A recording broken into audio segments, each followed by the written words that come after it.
베드로전서 2장 18절로 25절입니다. 사환들아, 범사에 두려워함으로 주인들에게 순종하되 선하고 관용하는 자들에게만 아니라 또한 까다로운 자들에게도 그리하라. 부당하게 고난을 받아도 하나님을 생각함으로 슬픔을 참으면 이는 아름다우나 죄가 있어 매를 맞고 참으면 무슨 칭찬이 있으리요. 그러나 선을 행함으로 고난을 받고 참으면 이는 하나님 앞에 아름다우니라. 이를 위하여 너희가 부르심을 받았으니 그리스도도 너희를 위하여 고난을 받으사 너희에게 본을 끼쳐 그 자취를 따라오게 하려 하셨느니라.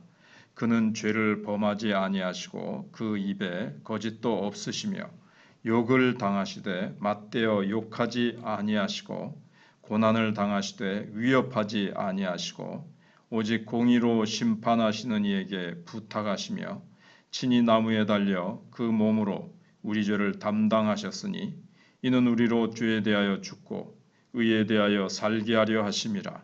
그가 채찍에 맞음으로 너희는 나음을 얻었나니 너희가 전에는 양과 같이 길을 잃었더니 이제는 너희 영혼의 목자와 감독 되신 이에게 돌아왔느니라. 아멘. 오늘 본문은 당시에 박해받던 교회 안에는 종의 신분인 그리스도인들이 많았습니다. 그러니까 노예라고도 하죠. 그리스도인들은 하나님을 두려워함으로 주인을 섬기고 그리스도의 모범을 따라서 인내하며 살아야 한다. 이렇게 본문이 가르쳐주고 있습니다. 그래서 17절로 20절을 보시면 고난 중에도 주님의 영광을 드러내는 종이 되라고 말씀하고 있습니다. 그리스도 안에서 우리는 모두 동등하고 자유로운 존재로 부르심을 받았습니다. 그러니까 그 당시에 교회 안에 있던 노예들이 너희는 택하신 족속이요 왕 같은 제사장이요 하나님의 소유된 백성이라고 할 때 얼마나 감격스러웠겠습니까? 그러나 현실은 또 세상 속에서 종입니다. 그리고 자유인과 종이 딱 나누어져 있습니다.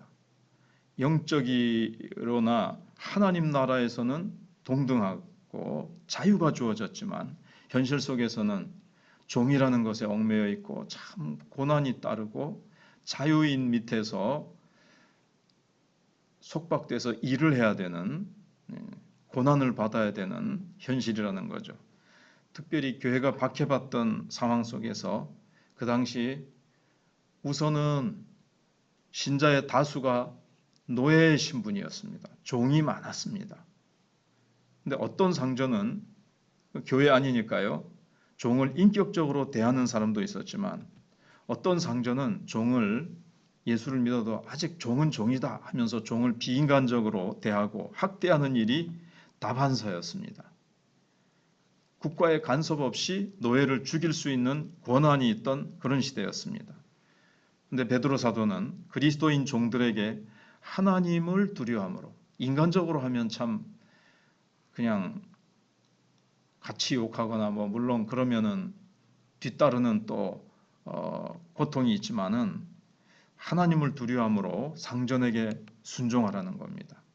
하나님의 영광을 가리우거나 자기가 믿는 이 예수님 그리고 이 복음에 해가 될까봐 하나님을 두려워함으로 상전에게 잘 순종하고 선하고 관용하는 자뿐 아니라 까다로운 자들에게도 그리하라고 명합니다. 이 상전 중에 참 까다롭게 참 섬기기가 너무 힘든 그런 자들도 있을 거 아니에요. 그들에게도 두려움으로 순종하고 선하고 그렇게 잘 섬기라는 겁니다. 종은 종의 위치에서 선하고 충성스럽게 살아가라는 거죠. 어떤 상황에서 하나님을 경외하는 믿음으로 참고 순종한다면 하나님이 칭찬하실 것이고 그의 선한 행실과 인내를 통해서 하나님의 영광이 세상에 그 주인에게 그리고 그 주변에 있는 사람들에게 증거가 될 것이라는 겁니다. 실제 역사 속에 보면 종들이 전에는 주인의 눈을 피해서 어떻게 해서든지 일 안 하고 게으름 부리고 미꾸라지 같이 참 그렇게 살아가고 욕도 하고 삶이 그냥 너무나도 짐승과 같이 비천했는데 예수 믿고 나서 종들이 달라지는 거예요. 주인보다 더 인격이 고상해지고 성실하고 정직해지고 그 성품이 정말 성령을 모시고 예수 그리스도를 닮아가니까 주인들도 왜 이렇게 전에는 뭐 마지못해서 일을 했다면 이제 자원해서 주인을 사랑하고 섬기고 봉사하고 변화된 성품과 삶이 완전히 바뀐 걸 주인이 보고 나중에는 주인들도 감화를 받아서 예수를 많이 믿게 됩니다. 그래서 어느 날 뚜껑을 열어보니까 많은 이제 쉬쉬하면서 믿었던 그 수많은 주인들, 왕궁에 있는 귀족들, 이런 사람들도 종들에게서 감화를 받고 복음의 능력을 깨닫고 저들이 저렇게 변화된 게 뭐지? 짐승같이 살던 저들이 저렇게 우리보다 더 고생해진 이유가 뭐지? 하면서 이제 예수 그리스도를 은밀히 이제 전하고 감동을 받아서 예수를 믿게 됐거든요. 그래서 정말 칭찬받을 만한 행동을 통해서 하나님이 그들에게 주신 이 고귀한 정체성이 드러나는 겁니다. 정말 속으로는 나는 왕 같은 제사장이고 택하신 족속이고 어두운 데서 불러내신 그의 기이한 은총을 전파하기 위해서 자기네들이 부름을 받았다는 것을 알고는 내가 비록 이 어두운 환경에 처해 있지만 이 어두운 환경 속에서 등불이 되라고 하나님이 나를 이 어두운 구석에 두신 것이다. 이런 사명을 가지고 믿고 참고 견디었다는 겁니다. 그래서 하나님께서 그런 사명을 주신 줄 알고 베드로 사도가 지금 격려하고 있습니다. 그래서 우리는 사회적인 지위의 높고 낮음이 우리의 존귀한 정체성을 훼손할 수는 없습니다. 나는 뭐 예수는 믿었지만 뭐 내 모든 조건이나 그런 것들이 참 비천한데 뭐 이 세상에서 내가 뭐 잘해봤자 누가 알아주겠나가 아니라 그 처한 위치에서 최선을 다하고 할 때 거기서 빛을 발하고 하나님의 영광을 드러내고 그 억울하고 힘들고 짜증나고 정말 견디기 힘든 것들을 잘 견뎌낼 때에 하나님께서 반드시 거기에 대해서 나중에 보상해 주시고 그 인내와 성실을 빛나게 하나님께서 높여주시고 갚아주신다고 그렇게 말씀하고 있습니다. 그 다음에 이제 고난받는 종의 모범이신 그리스도를 따르는 종이 되라고 21절로 25절에 말씀하고 있습니다. 사도 베드로는 이러한 종의 태도를 그리스도인의 소명과 연결을 시킵니다. 그리스도인은 이 세상을 살아가는 동안 모든 일 속에서 예수 그리스도를 본받도록 부르심을 받았다는 겁니다. 종이든 사실 자유인이든 우리가 누구든지 그리스도께서는 친히 고난받는 종이 되셔서 아무 죄도 거짓도 없는 의로운 삶을 사셨습니다. 그런데도 사람들에게 모욕을 당하시고 말할 수 없는 고난과 아주 멸시를 당하셨죠. 그런데 예수님께서는 거기에 대해서 어떤 안갚음이나 복수심을 품지 않고 끝까지 인내하시면서 최종 심판을 하나님께 맡기셨습니다. 그리스도의 종인 우리도 그래야 한다는 거죠. 그래서 누구나 그렇게 되지만 특별히 종들이 사회 그 당시 현실 속에서 가장 천대받고 때로는 모욕을 당하고 업수이 여김을 당하고 하니까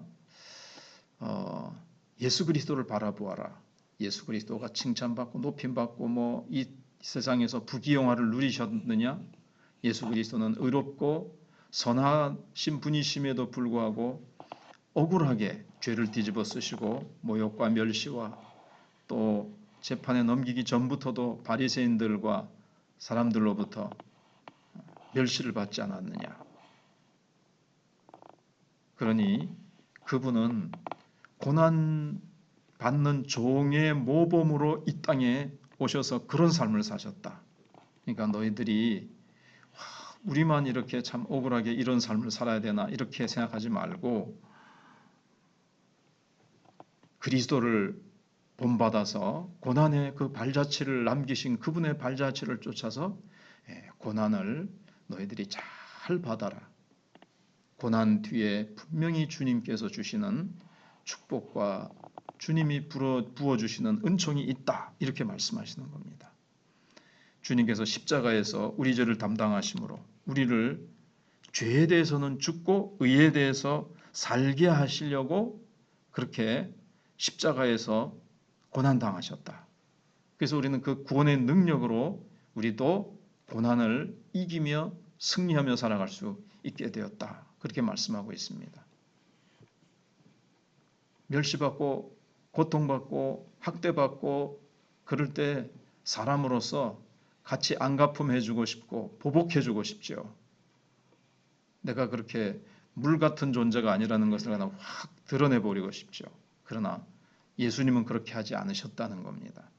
그래서 예수님처럼 안갚음하지 않고 욕을 욕으로 갚지 아니하시고 예수님께서는 끝까지 참고 사랑으로 품고 인내하셨다는 겁니다. 그래서 옛사람의 성품으로는 할 수 없지만 우리 영혼의 목자와 감독자 되신 하나님께로 우리가 돌아왔기 때문에 그 목자와 감독자 되신 주님의 부어주시는 은혜와 능력으로 그분의 도우심으로 능히 종이라는 그 가장 밑바닥의 생활 속에서 그 위치 속에서도 너희들이 하나님 나라에서 부여된 그 아름다운 정체성을 잃지 말고 그렇게 살아가라는 겁니다.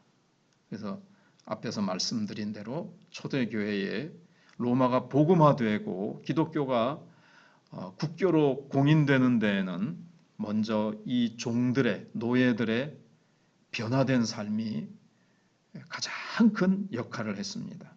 우리도 직장이나 어떤 살아가다가 관계에서 말도 안 되는 위협과 모욕과 억울한 일을 당한다 할지라도 우리는 그 순간에도 인내하며 선을 행하는 자가 되어야 됩니다.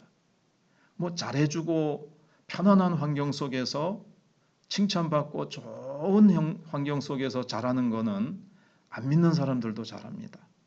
근데 말도 안 되고 억울하고 참 너무너무나도 힘든 그 상황에서 예수 믿는 자가 정말 그리스도의 형상을 드러내고 참고 인내하며 양보하며 희생하며 섬길 때 와, 저 상황에서 어떻게 저럴 수 있나?